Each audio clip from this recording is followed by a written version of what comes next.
In začeli bomo z prvim, in sicer z Gregorjem Jenošom in skupino, ki jo dopolnjujejo še magistra Alenka Starman-Alič, Lucija Planinc, Jasmina Kogovšek, Žarko Štrumbl in Primož Tanko iz Arhiva Republike Slovenije, ki so letos pripravili prispevek z naslovom Zemljiško-katastrski načrti na steklu in poliestrskih folijah v digitalni dobi.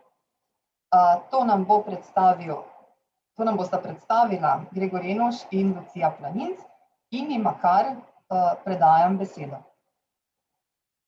Ja, lepo pozdravljeni, hvala direktorju Pokrajinskega arhiva v Mariboru za prijazen napovednik in seveda Nini in organizatorjem za izvedbo naše 3-dnevne konference. Spremembe so kar velike, jaz upam, da vidite prvi slajd. Zdaj, zakaj nosim masko v prostoru, sva s kolegico Lucijo Planinc skupaj, ker sva dva v prostoru in ta ni pretirano velik, sva se odločila spoštovati priporočila oblasti in striktno nositi maske. Zdaj upava, da zvok ne bo preveč kompromitiran, ampak misliva, da bova lahko predstavitev dobro izpeljala. Kaj več si lahko tudi podrobneje preberete v objavljenem prispevku. Prispevek je plod dela 6 arhivskih strokovnjakov, v ozadju pa je sodeloval praktično tudi skorajda celoten Center za restauriranje in konzerviranje arhivskega gradiva pri Arhivu Republike Slovenije, ki ga kolegica predavateljica Lucija Planinc tudi vodi. Predstavila vam bova pa celotni postopek ureditve katastrskih načrtov, ki so se ohranili na steklo in pa na plastičnih folijah. Predstavitev bo tako pravzaprav zaobjela vse življenjske faze arhivskega gradiva na prehodu iz analogne v digitalno dobo, to pomeni popisovanje, konzerviranje in restauriranje ter seveda končno tudi digitalizacijo in umestitev digitalnih posnetkov v naš Scope arhiv. Sama digitalizacija arhivske kulturne dediščine sodi med ene izmed temeljnih nalog in procesov, ki so na podlagi arhivske zakonodaje zaupani slovenskim arhivom. Kot smo se pa v preteklosti na naših strokovnih srečanjih že večkrat pogovarjali, se je vloga digitalizacije v zadnjih desetletjih temeljito spremenila. In prav na prikazanem primeru, torej digitalizacije zemljiško-katastrskih načrtov na steklo in pa poliestrskih folijah, bomo videli, da je digitalizacija včasih lahko tudi edini ukrep, s pomočjo katerega lahko diseminiramo zanimivo arhivalijo širši javnosti. Arhivsko gradivo kot zapuščina časa se v arhivskih fondih in zbirkah hrani v najrazličnejših pojavnih oblikah in tudi seveda na najrazličnejših nosilcih. Ti nosilci imajo pa svojo zgodovino, svoje zahteve glede materialnega varstva, glede hrambe, rokovanja, kaj šele uporabe. Primer zanimive arhivalije predstavljajo negativi katastrskih načrtov Geodetske uprave Republike Slovenije na steklenih ploščkih in pa poliestrskih folijah. Gradivo je zelo obsežno, več kot 9000 plošč negativov se je ohranilo na steklu in poliestru, predstavlja pa posnetke katastrskih map, ki pokrivajo celotno ozemlje Slovenije in so nastajale med leti 1898 in 1963. Čeprav se na prvi pogled zdi, da je hramba arhivskega gradiva na steklo in poliestrskih folijah zaradi krhkostih nosilcev neustrezna, so pa lahko ob predpostavljeni ustrezni hrambi zapisane vsebine trajne. Gradivo pa zaradi same narave nosilca v primerjavi z fizičnim gradivom katastrskih zadev hrani pravzaprav obsega bistveno manjši volumen. Če smo malce hudomušni, bi lahko rekli, da je z vidika materialnega varstva pri predmetnem gradivu najlažje, da se gradivo zloži v škatle, se za njim čim manj rokuje ali še bolje se na gradivo, kot se je to v preteklosti včasih dogajalo, kar pozabi. Zdaj, ta rešitev bi seveda iz vidika arhivske etike bila popolnoma neustrezna, tudi hkrati nestrokovna. Kot bomo slišali v nadaljevanju, so namreč nosilci premazani z različnimi torej premazi, ki zahtevajo, da se z njimi ustrezno ravna, se jih torej očisti, restaurira in ali konzervira ter v končni fazi pripravi za dolgoročno hrambo. Če sedaj pustimo materialno varstvo ob strani, ki je že samo po sebi izziv, je pa njegovo popisovanje, kaj šele uporaba v arhivskih čitalnicah, povsem druga zgodba. Zdaj, popisovanje gradiva na steklih in na poliestrskih folijah se je za pristojne arhiviste izkazalo kot zelo velik zalogaj. Arhivi namreč žal ne razpolagamo z ustrezno strojno in programsko opremo, ki bi omogočila, da bi zapisano vsebino lahko vizualizirali. Tako so bili moji kolegi oziroma najini kolegi v postopku popisa gradiva prepuščeni lastni iznajdljivosti. Kot bomo videli v nadaljevanju, so gradivo presvetljevali, uporabljali lupe in torej ga uspeli popisati. Seveda ves čas zamislijo v ozadju, da morajo paziti, da gradiva ne poškodujejo, saj je, kot tudi siceršnje arhivsko gradivo, nenadomestljivo. V tem duhu se torej popisovanje in pa uporaba arhivskega gradiva v arhivskih čitalnicah, v katerih vemo arhivisti, se srečujemo z različnimi tipi uporabnikov, enih, ki so zelo pazljivi, drugih, ki so malenkost manj, torej se prav ta vidik uporabe zdi kot misija nemogoče. In prav uporaba arhivskega gradiva in pa dostop do arhivskega gradiva je na podlagi arhivske zakonodaje ena izmed naših temeljnih nalog, saj, kot vemo, arhivsko gradivo predstavlja zgodovinski, za marsikoga pa tudi pravni vir. In slovenski arhivi na podlagi arhivske zakonodaje ločimo pravzaprav med tremi kategorijami gradiva, in sicer takšnega, ki je javno dostopno, takšnega, ki je zaradi vsebnosti podatkov delno dostopno in je podatke torej potrebno pred uporabo prekriti, ampak tudi takšno, ki je popolnoma nedostopno, če vsebuje podatke po zakonu o arhivskem gradivu, ki vsebuje osebne podatke o zdravljenju pacienta. V konkretnem primeru gradiva zemljiškega katastra gre za popolnoma javno dostopno gradivo, ne vsebuje zakonsko varovanih podatkov in ureditev dostopa je bila pravzaprav naša dolžnost. Tajne nedostopnosti namreč arhivska zakonodaja na podlagi nosilca ne pozna. Vendar pa preden se podamo na ta vidik, torej popisovanja, ureditve gradiva in pa digitalizacijo, si najprej poglejmo zgodovinski nastanek tovrstnega arhivskega gradiva, ki ga bo predstavila kolegica Lucija.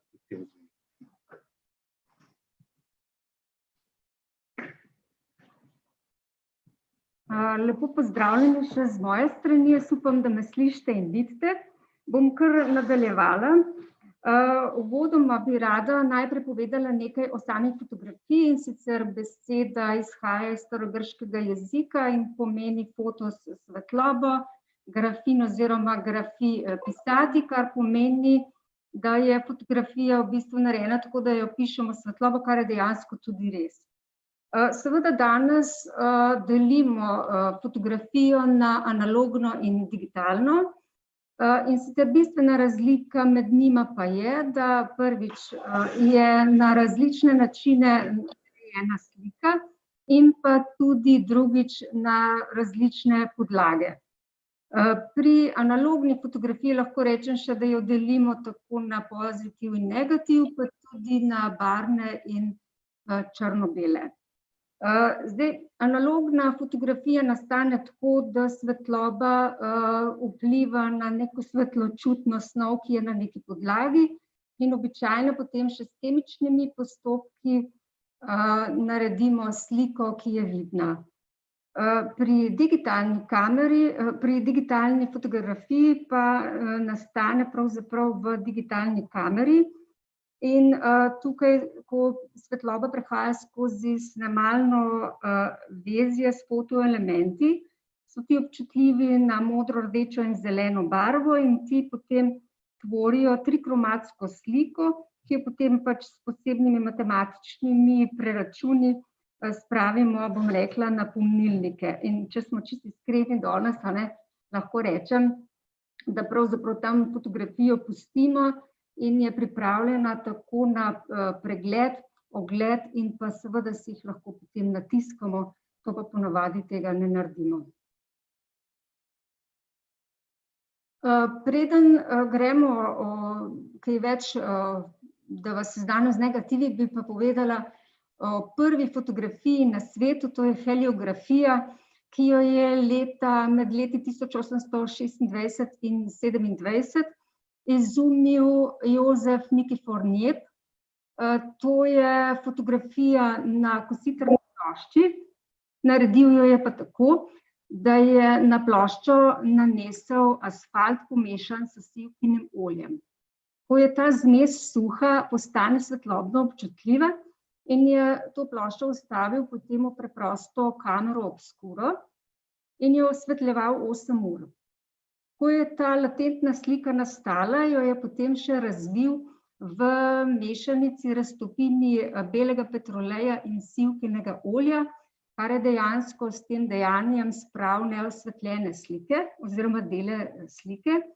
In nastala je fotografija, ki pa je pozitiv. V tej fotografiji ima naslov tudi Pogled na ulico Le Gras.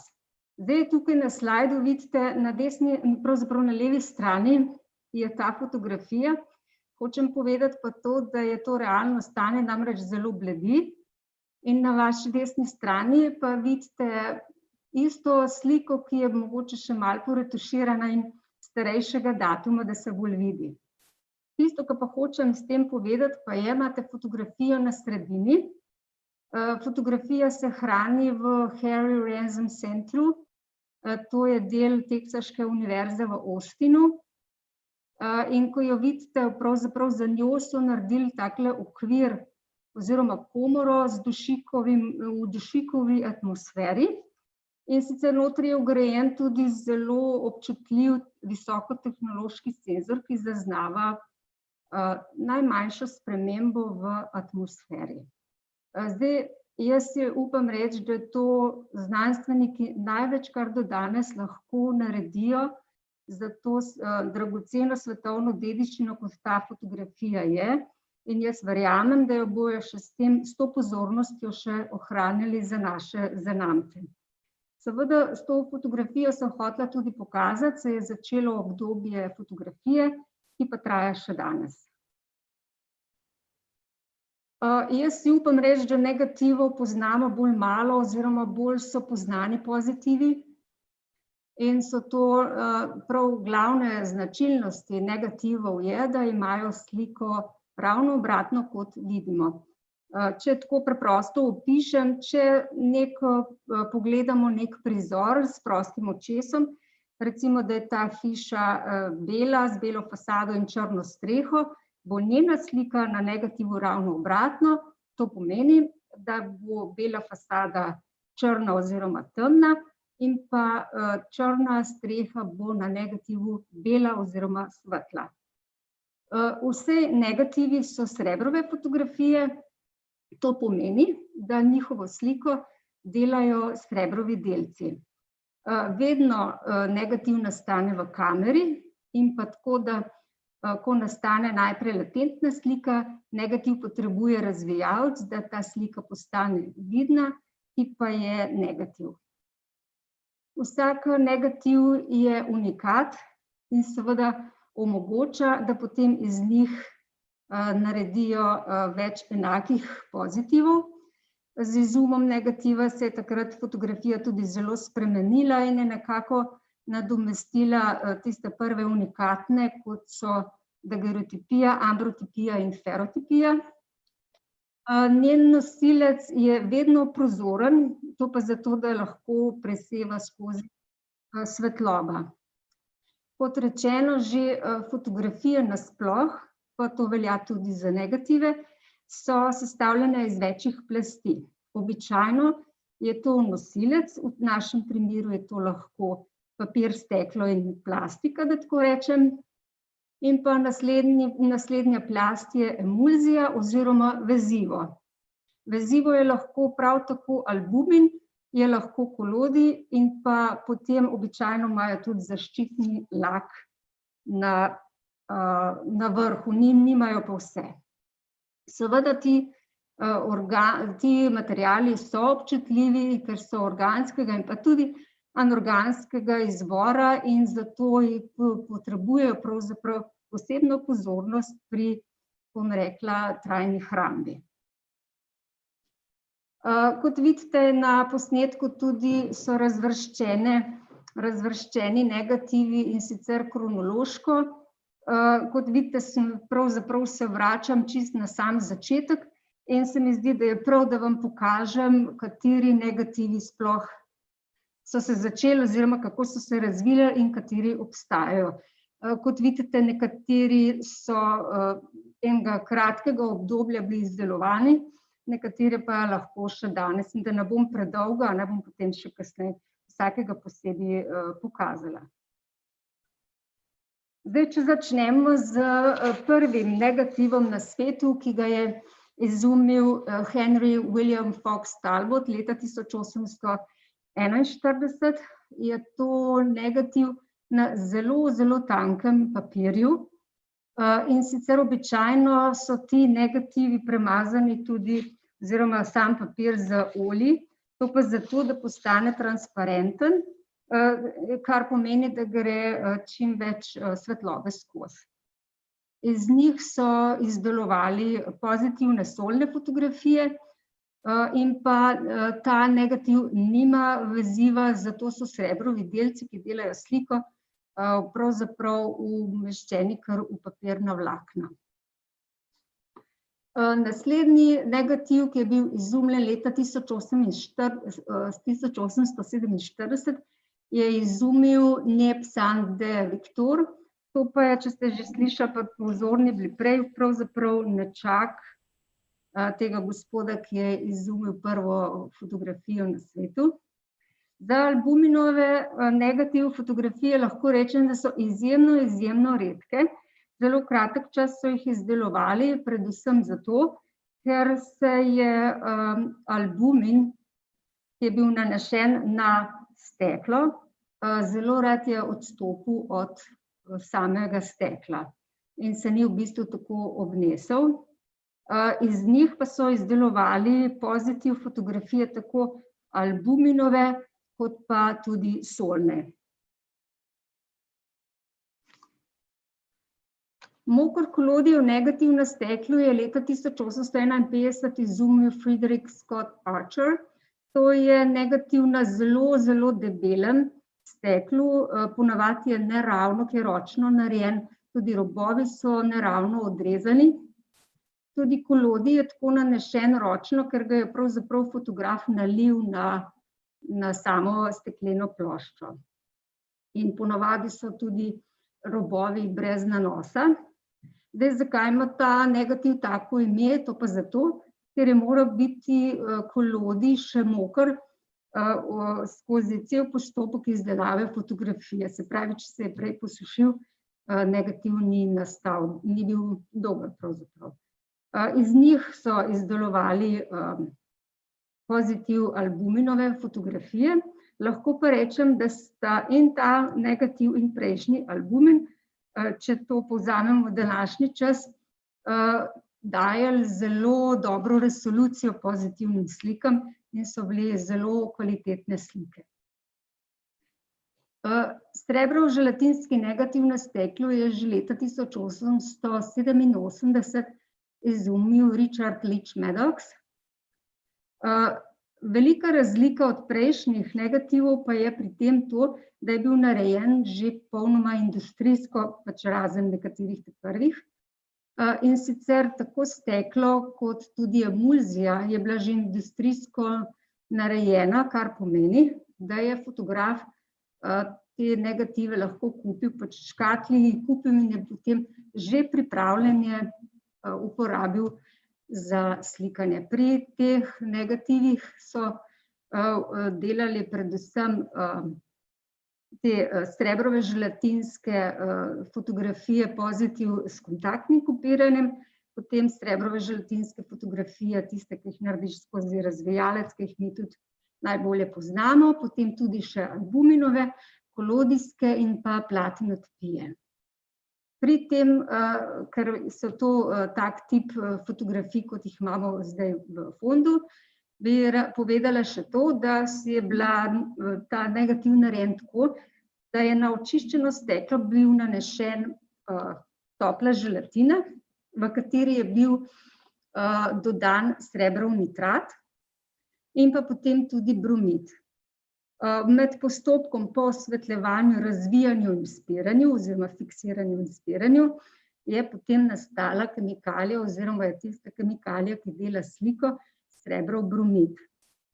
Srebrov jodid in srebrov klorid pa sta kemikaliji, ki sta bila predvsem uporabljeni za pozitiv srebrove želatinske fotografije. Še to, pri teh negativih je bila prednost pred drugimi tudi to, ker je to zelo pomembno, zato je bilo priljubljeno, osvetljevalni čas je bil pod 1 sekundo. Seveda, ker je bilo steklo zelo zoprno, tako rečem, za fotografe, nevarno, težko za prenašati, potem je leta 1889 Christian Schoben izumil pravzaprav celulozni nitrat. Pri teh filmskih trakovih ali lističih oziroma podlagi, nosilcu lahko rečem, da so dali tudi izjemno dobre fotografije in je bil pri fotografih tudi zelo priljubljen. Sčasoma so potem ugotovili, da ni take kakovosti, kot bi si želeli, so potem izumili srebrov želatinski negativ na celulozno-acetatnem nosilcu. Tukaj sem pozabila, je ušla letnica 1925 in je bila tudi ta vrste plastike zelo priljubljena in tudi še danes lahko kupimo tak filmski trak iz teh materialov. Seveda, srebrov želatinski negativ na poliestru oziroma poliester je bil izumljen 1955.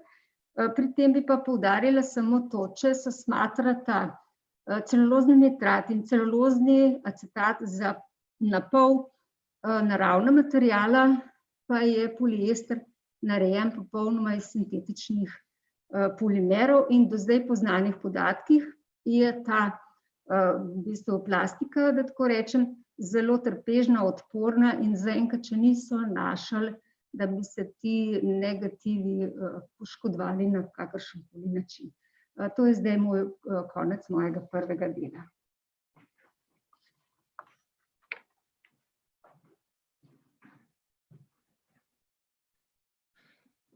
Torej, kot smo lahko videli v tem kratkem zgodovinskem pregledu razvoja negativov na steklu in na folijah, se za njimi pravzaprav skriva ena cela znanost in le znanje ter sodelovanje različnih strok je tisto, ki lahko iz misije nemogoče naredi misijo mogoče. Uporaba poliestrske folije in pa tudi steklenih plošč za reprodukcijo in hrambo katastrskega gradiva v 20. stoletju v bistvu ni bila nič nenavadnega. Zaradi lažje hrambe, predvsem pa zaradi manjšega volumna, ki ga je potem takem tole gradivo zavzemalo, je bilo to prej pravilo kot izjema. Kot smo že uvodoma povedali, je namreč ob pravilni hrambi in ravnanju s tovrstnim nosilcem lahko zapis na njih trajen. In v primeru katastrskih map, ki v realnem svetu zavzemajo zelo veliko prostora in so okorne in jih tudi v arhivih torej digitaliziramo, je hramba na tem nosilcu, torej ustvarjalcu in tudi nam vzela razmeroma malo prostora. Negativi katastrskih načrtov Geodetske uprave Republike Slovenije so se v Arhivu Republike Slovenije hranili oziroma se še hranijo v 65 škatlah. To smo po konzervaciji in restauraciji spremenili, gradivo drugače uredili, o čemer bo kasneje spregovorila ponovno Lucija, in ga torej uredili na način, da je hramba sedaj strokovna in skladna. Gradiva je precej, govorimo o 9788 negativih na steklo in poliestrskih folijah, 2/3, kot vidite 6800 in več jih je na steklu, 1/3 2900 in več na poliestru. Gradivo ima različne formate in samo toliko v opozorilo, v zadnjem času po digitalizaciji in ureditvi se je našlo še približno 2000 kosov gradiva na steklu, ki čaka na popis, ki čaka na konzervatorsko-restauratorske posege in upamo v prihodnjih 2 letih tudi na digitalizacijo.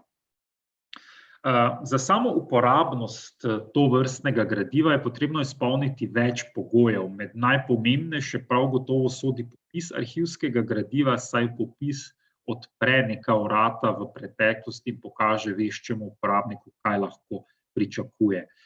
Za kolegice in kolege, ki so se lotili popisovanja tega gradiva, je bil to zelo velik zalogaj. V prvi fazi že zaradi same količine gradiva, ki ga je bilo potrebno pregledati, in pa tudi količine metapodatkov, ki jih je bilo potrebno zajeti. Arhiv seveda ne razpolaga z nekim namenskim strojnim ali programskim orodjem, ki bi omogočala vizualizacijo gradiva, zato so kolegi pri urejanju in popisovanju gradiva pravzaprav bili prepuščeni lastni iznajdljivosti. Tako so se v prvi fazi postopka tega urejanja gradiva in priprave na digitalizacijo lotili prvič, torej priprave popisnega obrazca, s katerim bi na kar se da strnjen način zajeli čim več potrebnih metapodatkov, v drugi fazi pa potem poskusa najti nek improviziran način, kako gradivo čim lažje popisati. Pri popisovanju je bil uporabljen obstoječ popis, ki je obstajal in je služil kot kontrola in pa pomoč za orientacijo v gradivu. Ta je vseboval nazive katastrskih občin, tudi številke detajlnih listov po posameznih katastrskih občinah in pa število stekel oziroma folij, ki so se nanje nanašale. Kot vidite, na prosojnici je gradivo bilo zloženo v takšne papirnate folije, na katerih so bili k sreči vneseni le osnovni, torej informacijski podatki, ki so omogočili orientacijo in rokovanje z gradivom.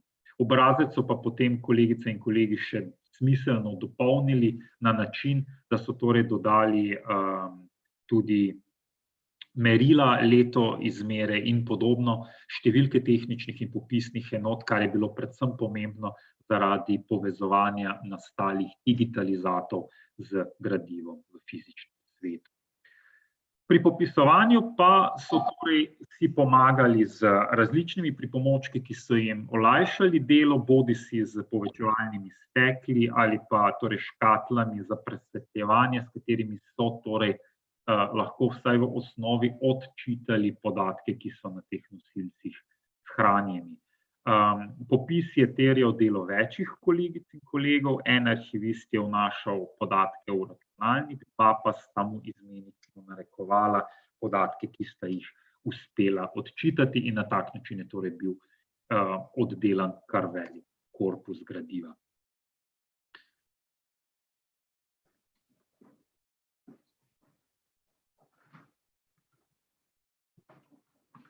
Zdaj bom pa jaz nadaljevala. In sicer tam, kjer so, bom rekla, arhivisti popisali, uredili z njihove strani, so potem prinesli k nam v delo. Zdaj bom še mogoče kakšno stvar še enkrat ponovila, ampak skoraj 10.000 negativov je bilo zloženih, kot rečeno, v te kartonske škatle. V 65 kartonskih škatle od zadaj je bila še ena stranica lesena. Seveda so negativi bili zloženi tako, da so gledali ven, pokrovov ni bilo, in pa tudi v te ovoje, ki so zloženi, so bili zgoraj odprti. Večina teh negativov na steklu, to je skoraj 2/3, so bili dimenzije 10x15 cm, nekateri tudi 9x13. Debelino, ki smo jo izmerili, je bila predvsem 1,1 pa tja do 2 mm, nekaj jih je bilo pa tudi debelih 3 mm. Tisti negativi, ki so bili na poliestru, oziroma ki so na poliestru, so pa bili shranjeni v teh kovinskih škatlah in pa ravno tako po skupinah zloženi v, bom rekla, pisemske kuverte. Tako da tukaj je imela škatla pokrov in so bile, lahko rečem, malo boljše ohranjene. Jaz bi pa tukaj rada vseeno povedala, takrat, ko so to fotografsko gradivo sprejeli v arhiv, bi jaz rekla, takrat poskrbeli optimalno, kar so vedeli in znali. Je pa res, da se je v tem času spremenilo oziroma predvsem uporaba kvalitetnih materialov za trajno hrambo. In tudi po oceni nas konzervatorjev smo ocenili, da je celoten fond negativov kar dobro ohranjen. Seveda, glavni dejavniki, ki vplivajo na ohranjanje fotografij, so seveda temperatura, vlaga, onesnažen zrak, svetloba in pa seveda tudi človeški faktor, da rečem, kako ravnamo z tem gradivom. Seveda so se zgodile tudi mehanske poškodbe, tega ni bilo veliko, v bistvu gre to za 4 negative. Tole na sliki vidite tega, ki je najbolj razlomljen, se pravi na 13 kosov, ostali pa so bili razlomljeni na 2 ali 3 dele, da tako rečem. Potem se je tudi pojavilo, 3 negativi so bili sprijeti skupaj, namreč to je res zelo trdovratno sprijeto skupaj. Zdaj tukaj ne morem reči, da je bila predvsem vlaga tako vzrok tega, jaz bi bolj rekla, da je bil tukaj mogoče že takrat fotograf nepreviden, da je preden se je emulzija posušila, jih je verjetno že skupaj dal. Tisti pereč problem, ki pa se je tičal skoraj vseh negativov, pa je bila poškodba srebrovega zrcaljenja, to ni več mehanska, ampak je kemijska. Zdaj, zakaj gre tukaj? Prej sem omenila srebrov bromid, je kemikalija, ki dela sliko, in kadar je ozračje oziroma onesnažen zrak, srebrov bromid migrira na površino in tam vidimo v bistvu poškodbo kot neko zrcalo, kar pomeni, da slike ne vidimo skozi. Mi smo imeli v tem primeru srečo in tudi po drugih evropskih arhivih poznam, da večinoma se srebrov sijaj nabere na skrajnem robu. Tako da, ko vidite na levi sliki, je že malo čez rob, tako da se je ta srebrov sijaj razširil proti sredini, kjer je slikovni del. Na desni strani pa je en primer, ko so se skupina negativov ohranili skupaj in to ne enakih velikosti, ampak je bil tu od spredi en manjši, ki je deloma zaščitil negativ za njim, ampak načeloma pa je tukaj kar nekaj količina srebrovega sijaja na njem. Opozorila bi tudi nekaj negativov se namesto teh papirnih rozastih ovoj, če lahko tako rečem, hranilo tudi v teh originalnih škatlah, v katerih so fotografi kupili te negative. Zdaj, škatle so običajno, ta karton je slabe kakovosti in se takole s časoma naberejo madeži, mi jim rečemo tudi lisičje pege. In kot vidite tu na posnetku, so se te madeži prenesli prav na emulzijo in tam povzročali srebrov sijaj. Zdaj, na desni strani pa je poškodba srebrovega sijaja, ker je že kar precej degradirana emulzija. Teh je bilo res malo. Tukaj bi pa rekla, da ni samo vzrok onesnažen zrak, vendar je lahko tudi vzrok steklo in sicer slabe kakovosti. Aluminij, silicijevo steklo je zelo kakovostno steklo, ki so ga običajno uporabljali za izdelavo stekla za negative, tako da jaz sumim, da je v tem primeru bil ta steklo neke druge slabše kakovosti. Lotili smo se potem konzerviranja, restauriranja, seveda vedno začnemo z suhim in mokrim čiščenjem. Tukaj smo čisto vse negative, na tisti strani, ki je samo steklo, očistile prah, prstne odtise, ki se sicer s prostim očesom niso videli, so pa bili, in lahko zelo, zelo slabo vplivajo na degradacijo emulzije. No, tako da smo očistili najprej bom kar povedala postopek, najprej s petrolejem, potem z etanolom in na koncu smo oprali še z destilirano vodo. Potem pa smo se lotili na drugi strani še emulzije. Kot sem že rekla, mi se držimo načela, da je manj več, se pravi tisti negativi, ki smo ocenili, da niso tako zelo prašni, da imajo srebrov sijaj samo po robu, se ga nismo dotikali. Tisti, ki pa so to potrebovali, pa smo jim očistili potem emulzijo srebrovega sijaja, in sicer postopek je tako, da je najprej s petrolejem ali benzenom, potem naslednja stopnja pa z etanolom. Seveda, srebrov sijaj smo čistili potem tudi v različnih raztopinah, in da ne bom predolga, bi samo rekla, da je 55% etanola in 45% vode ta zadnja meja, ta zadnja raztopina, ki je pa potem pri vseh trdovratnih poškodbah srebrovega sijaja očistila vsako emulzijo in negativ.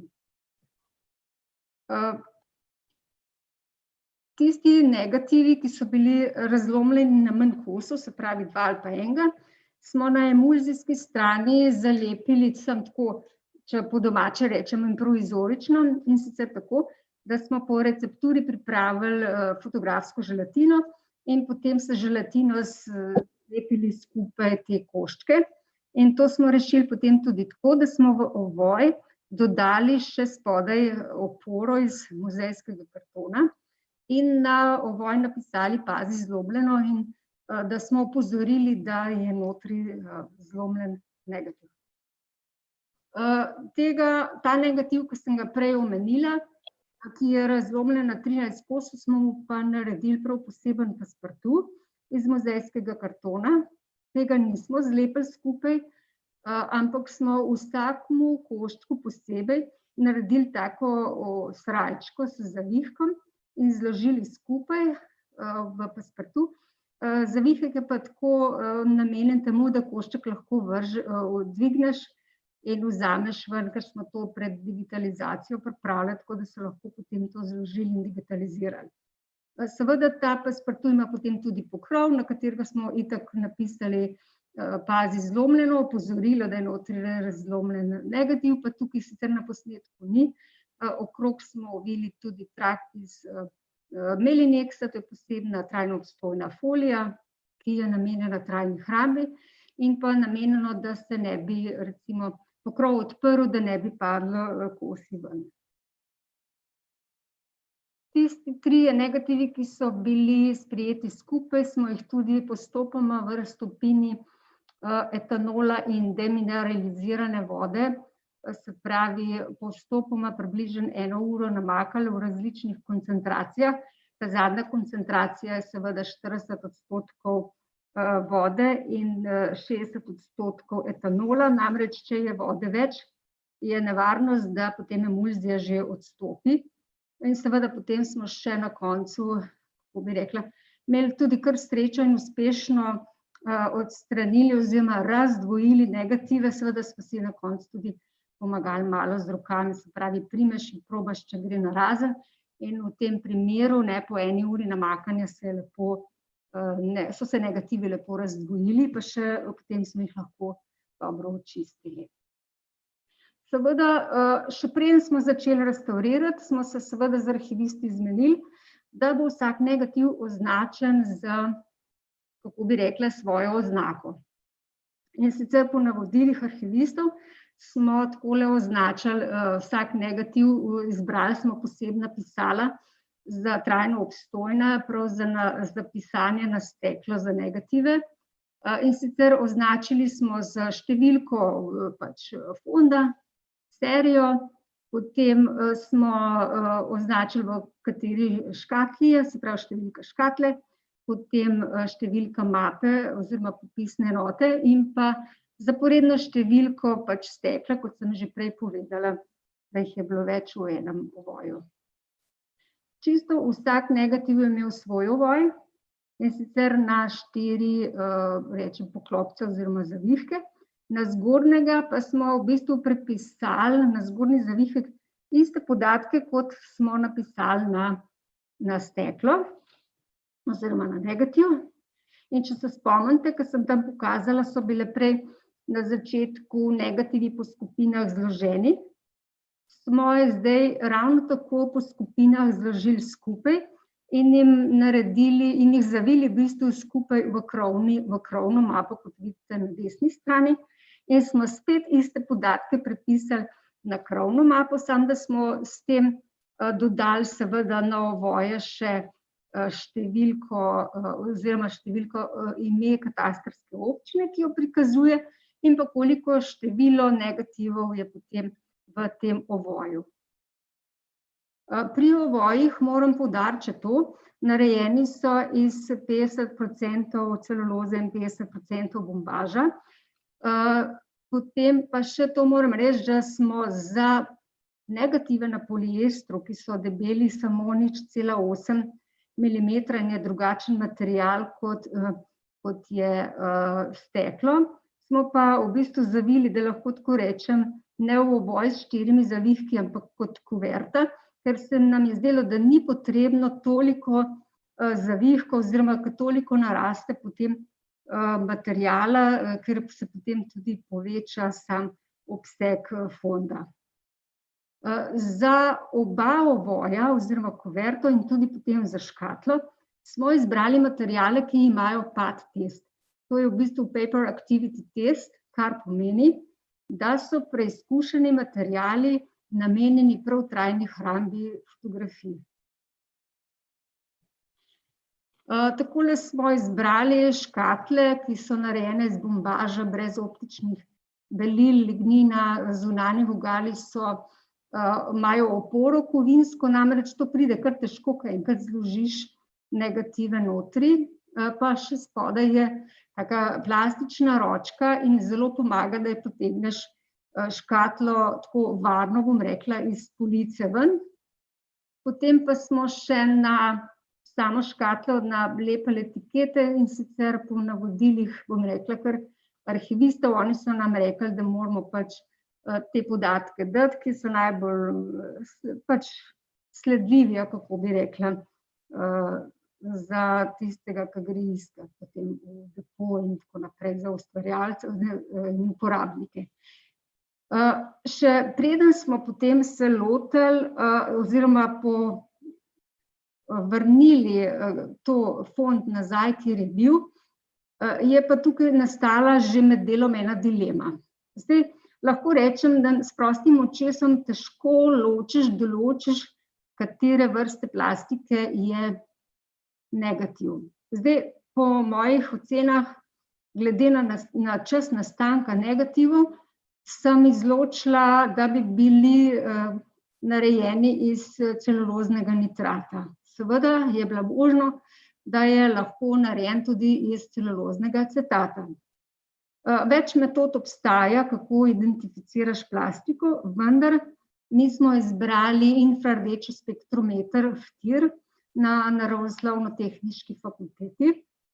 To je najbolj zanesljiva metoda, ki jo poznamo, in sicer naprava je pokazala, da je plastika narejena iz polietilen tereftalata, in to je najbolj običajna plastika, ki so jo in jo še uporabljajo za izdelavo teh pač plastičnih filmov in filmskih trakov. Zakaj to govorim, zakaj je pomembno?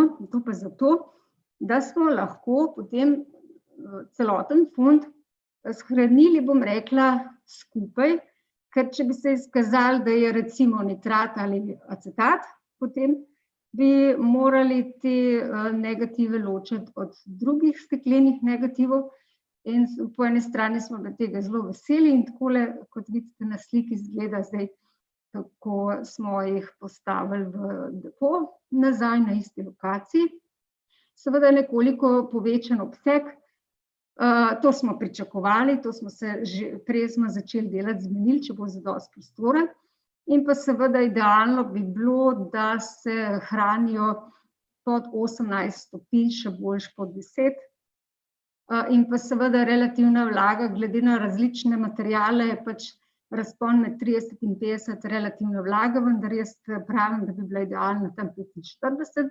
In seveda gradivo se hrani v temi in zelo pomembno, kot ste videli, je, da so prostori redno čiščeni. Jaz bi s tem zaključila moj del. Delali smo pa večinoma vse, se pravi Marjana, Mateja, Stanka, Nataša, Tatjana, Jedrt in pa jaz. Tako da hvala za vašo pozornost.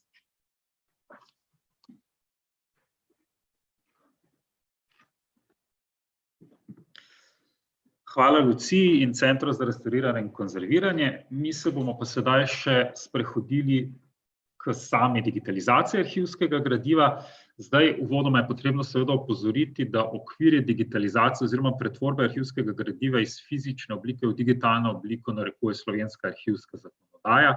Arhivski zakon pri tem določa, da mora biti arhivsko gradivo pretvorjeno iz fizične v digitalno obliko na tak način, da seveda je zagotovljena avtentičnost gradiva, njegova dostopnost, zagotovljena mora biti celovitost in pa seveda uporabnost njegove vsebine. Pri tem se arhivska zakonodaja seveda neposredno dotika tudi temeljnih načel, ki so pri digitalizaciji še posebno pomembni. To so načelo ohranjanja arhivskega gradiva, njegove uporabne vrednosti, celovitosti, trajnosti in dostopnosti digitalizatov.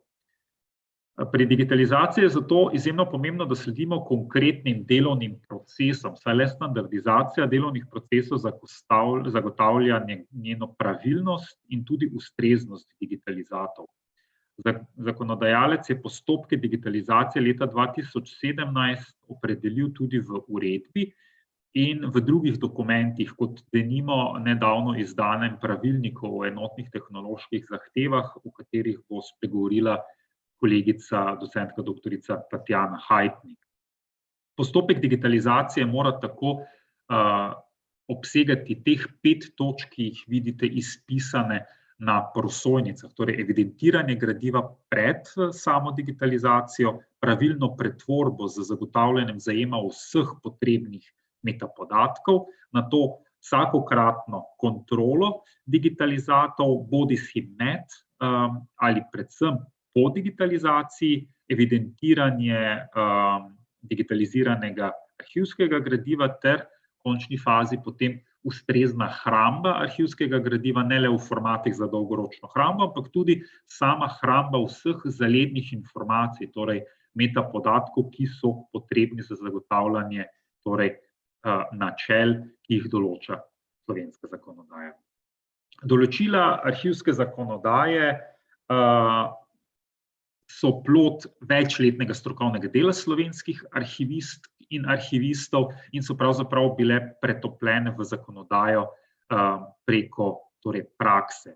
V Arhivu Republike Slovenije konkretno smo se digitalizaciji bolj ali manj sistematično posvečali vse od leta 2003 naprej. Predvsem pa smo prelom dosegli v zadnjem desetletju, ko smo z namenom priprave nacionalnih standardov za digitalizacijo arhivskega gradiva sistematično izvajali poskusno digitalizacijo različnih tipov arhivskega gradiva. Eden izmed zelo pomembnih recimo akcijskih dokumentov, ki je v tej fazi nastal, je tako imenovani kontrolni seznam za digitalizacijo arhivskega gradiva, ki služi tako pristojnim arhivistom, ki koordinirajo digitalizacijo, kot tudi tistim, ki digitalizacijo izvajajo, bodisi so to zunanji ponudniki ali če se digitalizacija izvaja v lastnih digitalizacijskih centrih. Ker Arhiv Republike Slovenije, kljub temu, da smo v okviru projekta vzpostavitve slovenskega elektronskega arhiva vzpostavili Center za digitalizacijo, žal ne razpolaga s potrebno strojno in programsko opremo, da bi lahko sam izvedel digitalizacijo, smo razmeroma zgodaj ugotovili, da bo potrebno iti na trg in najti ustreznega ponudnika v javnem razpisu. Samo pripravo razpisa smo pričeli že marca leta 2018, digitalizacija gradiva na stekelcih in poliestrskih folijah je bila zgolj eden izmed 6 sklopu različnega arhivskega gradiva, ki je bilo predmet javnega razpisa digitalizacije za leti 2018 in 2019. Ker smo digitalizirali torej arhivsko gradivo in smo tudi pripravljali tako imenovane arhivske in ogledne kopije, je moral na podlagi arhivske zakonodaje ponudnik imeti potrjena notranja pravila, certificirano in registrirano storitev in seveda tudi uporabljena strojna in programska oprema je morala slediti slovenski zakonodaji. V sam kontrolni seznam za digitalizacijo smo vnesli vse potrebne vhodne podatke, metapodatke o gradivu, o času njegovega nastanka, stanju popisanosti, obsegu, materialnem stanju. Določili smo tudi natančno, kako je potrebno z gradivom pred, med in po digitalizaciji ravnati že med samim prevozom. To so poskrbele predvsem naše kolegice iz Centra za restauriranje in konzerviranje, da torej ni bilo dilem, kako z gradivom ravnati. Arhivisti smo se pa že tekom priprave samega kontrolnega seznama spraševali o tem, katere formate izhodne naj bi uporabili. Zdaj, v preteklosti smo že prav tudi na konferenci o radnicah predstavili pomen pravega formata za dolgoročno hrambo, predvsem zato, ker je v elektronskem svetu torej tehnološki razvoj tako hiter, da je treba slediti trendom in spremembam. Vedno se je potrebno predhodno seznaniti z prednostmi in pomanjkljivostmi torej formatov. Ker za digitalizacijo negativov na steklu in poliestrskih folijah nismo imeli izkušenj, pa smo se odločili, da izvedemo tako imenovano poskusno digitalizacijo, v kateri bi določili končne parametre digitalizacije, torej ločljivost izvedbe, stopnjo kompresije, na to morebitne druge postopke, na katere v fazi priprave kontrolnega seznama preprosto nismo mogli računati. Bodisi, ker tega znanja nismo imeli in imajo ponudniki na trgu iz prakse več uvida v postopke, bodisi, ker je to preprosto korak, ki ga je potrebno narediti pred samo torej masovno digitalizacijo.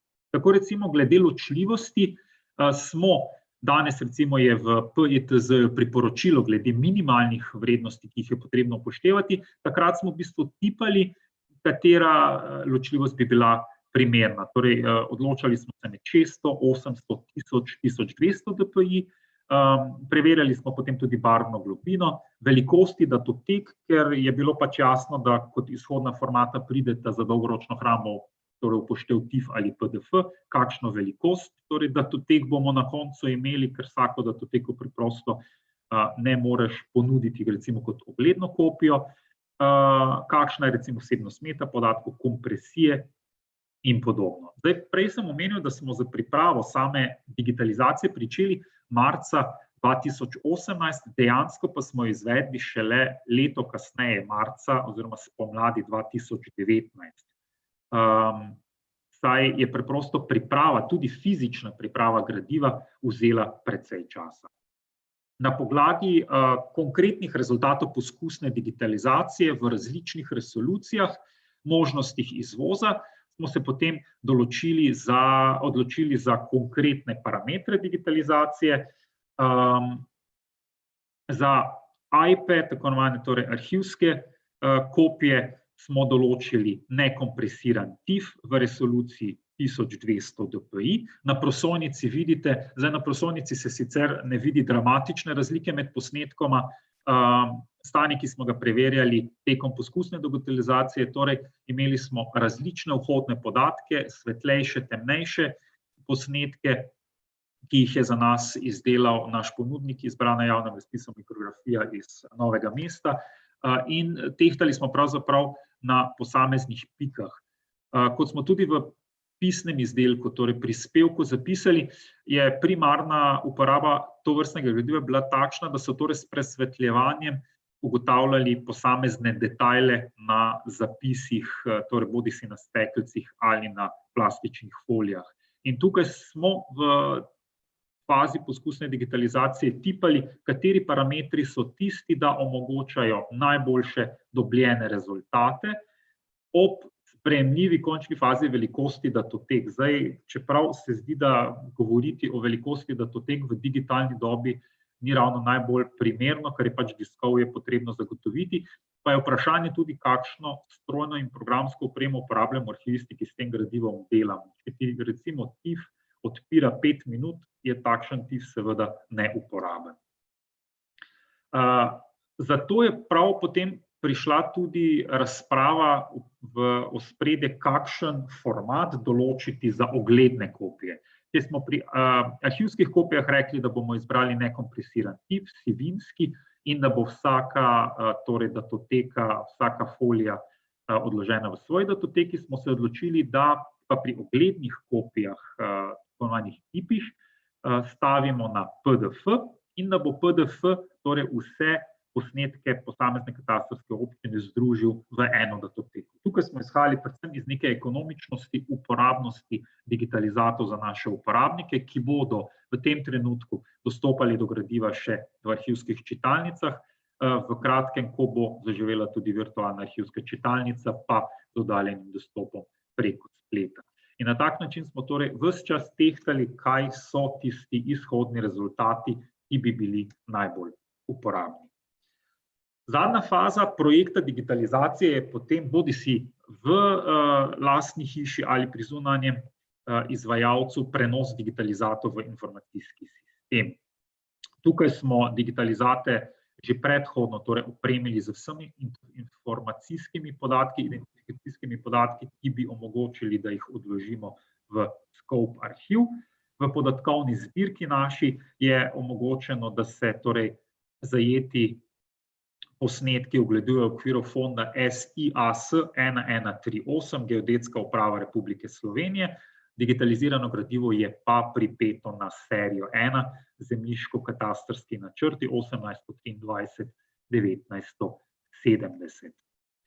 Vsebuje v sami informacijski zbirki, kot vidite tukaj v drevesnem izpisu, osnovne podatke o katastrskih občinah, elemente identifikacije, potem, če se preklikate skozi posamezne katastrske občine oziroma posnetke, še elemente dostopnosti, povezav in na tak način pravzaprav omogoča uporabniku, da si ogleda tudi posnetke, ki so nastali torej v obliku oglednih kopij. Katastrsko gradivo je danes neprecenljiv vir informacij za najrazličnejše tipe raziskovalcev, seveda zgodovinarji izstopamo, so pa potem še druge vede, kot recimo geografija, etnografija, urbanistika, agronomi, gozdarji se poslužujejo torej katastrskih načrtov in pa tudi posamezniki, ki denimo raziskujejo svoje lastne družinske korenine. Gradivo katastra je zelo pomemben tudi pravni vir, tako pravnih kot fizičnih oseb, saj se s pomočjo primerjave iz različnih obdobij omogoča, da ugotavljamo, kakšne so spremembe torej na področju parcel, zemljišč, meja in kako so se te spreminjale skozi zgodovino. Za digitalizacijo arhivskega gradiva Geodetske uprave na steklih in poliestrskih folijah smo torej oživili zelo pomemben del slovenske arhivske kulturne dediščine in uspeli to gradivo prenesti v digitalni svet.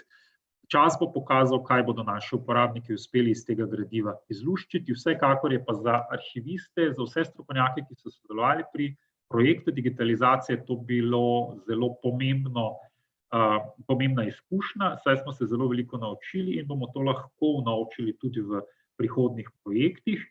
Zdaj, dovolite mi, da se na tem mestu zahvalim tudi kolegicam Jasmini Kogovšek, Alenki Starman-Alič, kolegoma Žarku Štrumlju, Primožu Tanku, seveda Luciji Planinc za pomoč pri izvedbi projekta digitalizacije in tudi priprave tega našega prispevka.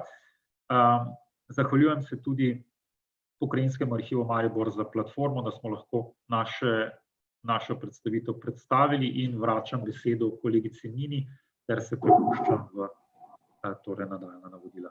Nina, hvala.